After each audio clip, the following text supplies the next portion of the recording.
د روسیې لپاره 3 سناریوګانې. په اوسني حالت کې روسیه یوازې 3 اساسي سناریوګانې لري. دا نرم سخت او فاجعه بار سناریوګانې دي. زه دا سناریوګانې نه دي جوړې کړې، ما دا د ټولنیزو او دولتي بهیرونو په یو سمولیټر کې حساب کړی دی. ځکه چې ټولنه یو سیستم د دولت هم یو سیستم ده. دا دواړه د داسې اصولو او قاعدو له مخې عمل کوي چې هغسې کلک او نه ماتېدونکي دي لکه د فزیک قوانین. دا د ټولنیزو سیستمونو ډیره روښانه ریاضي ده او دا لا وړاندې د تاریخي بهیرونو پر بنسټ هم په روسیه او هم په نورو هیوادونو کې ازمویل شوې ده. یعنې څه چې هغه وخت پېښ شوي و هماغه به اوس هم پېښیږي. دا ټولنیز ریاضي په لاره کې د نړۍ مشهور امریکایي ساینسي افسانې لیکوال اسحاق اسیموف لخوا تشریح شوې. خو هغه هیڅ هم پیدا نه کړل.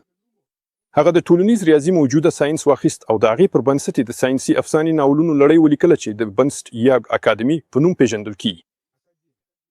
او په لاره کې اسحاق اسیموف یو روسي یهودي دی. فکر څه هم هغه یو امریکایي لیکوال دی، هغه یو روسي یهودي دی. هغه د روسیې په سمولینسک سیمه کې زیږېدلی و.